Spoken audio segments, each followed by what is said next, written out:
السلام علیکم and good morning, how are you? کیسے ہیں آپ؟ یہ آپ کا اردو ادب کا پیریڈ ہے، کاروان اردو، اور آج ہم نظم ٹوٹ بٹوٹ کی دہرائی کریں گے، ٹھیک ہے؟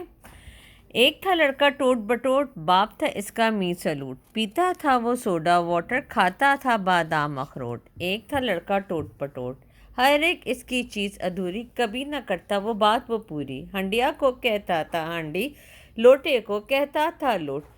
ایک تھا لڑکا ٹوٹ بٹوٹ، امی بولی بیٹا آؤ، شہر سے جا کر لڈو لاؤ، سنتے ہی وہ لے کر نکلا جیب میں 1 روپے کا نوٹ۔ ایک تھا لڑکا ٹوٹ بٹوٹ، اتنا اس کا جی للچایا، رستے میں ہی کھاتا آیا، کھاتے کھاتے آئی ہچکی، دانت میں اس کے لگ گئی چوٹ۔ ایک تھا لڑکا ٹوٹ بٹوٹ، بھائی اسے اٹھانے آیا، ابا گلے لگانے آیا، امی اس کی روتی آئی، ہائے میرا ٹوٹ بٹوٹ۔ ایک تھا لڑکا ٹوٹ بٹوٹ۔ صوفی غلام مصطفیٰ تبسم اس کے شاعر ہیں۔ یہ نظم ایک بچے ٹوٹ بٹوٹ پہ ہے۔ وہ بچے کو ایک بچہ ہوتا ہے، اس کا نام ہوتا ہے ٹوٹ بٹوٹ، اور اس کا ابا جو ہوتا ہے اس کا ابا می سلوٹ ہوتا ہے، اور اس لڑکے کو سوڈا واٹر پینے کا بہت شوق ہوتا ہے، اور اسے کھانے میں کیا پسند ہوتا ہے؟ بادام اخروٹ۔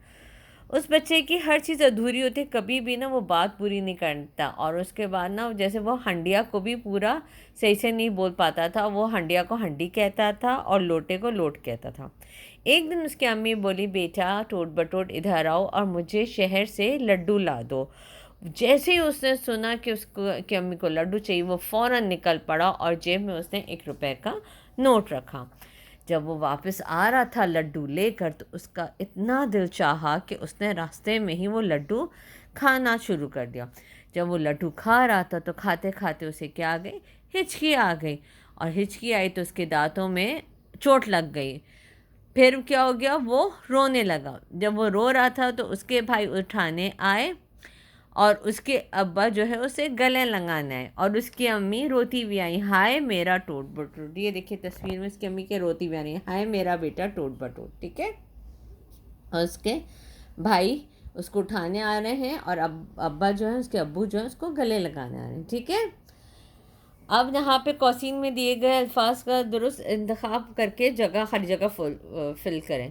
ٹوٹ بٹوٹ کی امی نے اسے کیا منگوایا تھا؟ لڈو۔ ٹوٹ بٹوٹ کو لڈو لینے کے لیے کہاں جانا پڑا تھا؟ شہر۔ ٹوٹ بٹوٹ کی امی نے اسے -1 روپے کا نوٹ دیا تھا، کتنے روپے کا؟ 1 روپے کا۔ چوٹ لگنے کے بعد اسے گلے لگانے کون آئے تھے؟ ابا آئے تھے۔ ٹوٹ بٹوٹ کے ڈیش میں چوٹ لڈو کھانے سے آئی، کس کے کہاں کیا کیا کھانے سے آئی تھی اس کی چوٹ؟ دانت میں اس کے چوٹ آئی تھی، ٹھیک ہے؟ اب یہاں الفاظ کو حروف تہجی کی ترتیب سے لکھنا ہے، جیسے پہلے الف آتا ہے، پھر بے آتی، اسی طرح سے اخروٹ، بادام، پوری، لڈو، ہنڈیا۔ پھر یہاں پہ انہوں نے نثر نگاری کی مشق دی ہوئی ہے، اور اس میں اپنے نظم کو کہانی کی اس انداز میں لکھنا ہے۔ یہ سب ہم کر چکے ہیں، آج ہم صرف دہرائی کرنا ہے۔ آج ہم ساتھ ساتھ دوسرا سبق جو دہرائی کریں گے اس کا نام ہے ایک مکڑا اور مکڑی۔ ایک مکڑا اور مکھی، یہ علامہ اقبال کی نظم سے ریلیٹڈ ہے، ماخوذ ہے، ٹھیک ہے؟ ایک دن ایک مکڑا ہوتا ہے، یہ دیکھیے مکڑا ہے اور یہ مکھی ہے، ٹھیک ہے؟ مکڑا جو ہے وہ مکھی سے کہتا ہے، بی مکھی تم روزانہ یہاں سے گزرتے مگر کبھی میرے گھر نہیں آتی، کبھی میرے گھر آؤ، میں اپنوں سے دور رہنا کوئی اچھی بات نہیں، تم میرے گھر آؤ تو بہت عزت کی بات ہوگی، اور دیکھو سامنے سیڑھی ہے، تم آ جاؤ میرے گھر تو بہت۔ مگر مکڑے کی بات سن کر بولے، مکڑے میاں، مکھی بولی کہ مجھے کسی دھوکے میں مجھے یہ دھوکہ کسی اور کو دینا، میں آپ کی باتوں میں آنے والی نہیں ہوں۔ تو مکڑا بڑا ناراض ہوتا ہے، وہ کہتے ارے تم نے مجھے دھوکہ باز سمجھ لیا۔ ارے نہیں بھائی، ایسی بات نہیں ہے، میں تو تمہاری خاطر کرنا چاہتا تھا، بس اس میں میرا کوئی فائدہ نہیں، میں تو تمہیں اپنا گھر دکھانا چاہتا تھا، میرے گھر میں بہت سی ایسی چیزیں ہیں، باہر سے تو یہ بہت چھوٹا سا ہے مگر اندر اس میں بہت اچھے خوشنما مطلب اچھے پردے ہیں، مہمانوں کو سلانے کے لیے نرم گرم بستر بھی ہیں۔ مکھی بولتی ہے بھائی کچھ بھی ہو مگر میں آپ کے گھر نہیں آؤں گی۔ پھر مکڑے نے سوچا ارے بھائی یہ تو چالاک، بہت چالاک ہے، میں اسے کس طرح پھنساؤں؟ پھر وہ کہتے ارے ہاں، سب اپنی تعریف سے بہت خوش ہوتے ہیں، چلو میں اس کی چھوٹی تعریف کرتا ہوں، خوش آمد کرتا ہوں۔ پھر وہ اس سے کہتا ہے مکھی باجی، آپ کی آنکھیں تو ہیرو کی طرح چمکدار ہیں، اور آپ کے سر پہ اتنا چمکدار خوبصورت سا تاج ہے، یہ دیکھیے جسے ہم انگلش میں کراؤن کہتے ہیں، ٹھیک ہے. اور اس سے زیادہ اچھی تو بات یہ ہے کہ جب آپ اڑتے اڑتے جو آپ سریلا سا گانا گاتی ہیں نا، بزز کرے، وہ اس کی بات تو اور کچھ اور ہی ہے. واہ بھائی، سبحان اللہ. اپنی تعریف سن کر مکھی بہت خوش ہوئی اور کہنے لگی، میاں مکڑے، اب مجھے آپ سے کوئی ڈر نہیں. میں آپ کے گھر نہ آ کر آپ کا دل نہیں توڑنا چاہتی ہوں.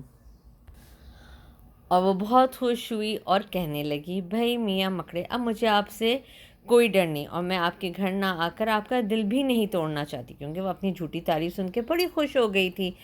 جیسے ہی یہ بات کہہ کر مکھی اپنی جگہ سے اٹھی، مکڑے نے اس کو جھٹ جا کے پکڑ لیا اور اپنے گھر لے کر آ گیا.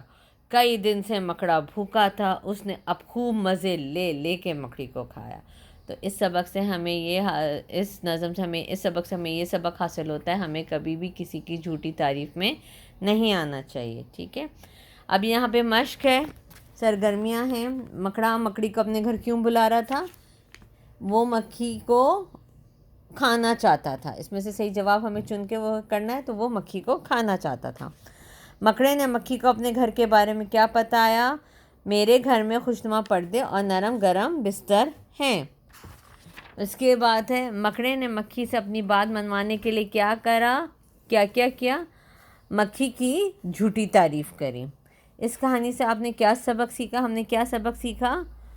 اپنی تعریف چالاک لوگوں کی باتوں میں نہیں آنا چاہیے. ٹھیک ہے. اپنی تعریف سن کر خوش نہیں ہونا چاہیے، چالاک لوگوں کی باتوں میں نہیں آنا چاہیے. ٹھیک ہے. آج کے لیے اتنا ہی. اگلی کلاس میں ملاقات کریں گے. اللہ حافظ.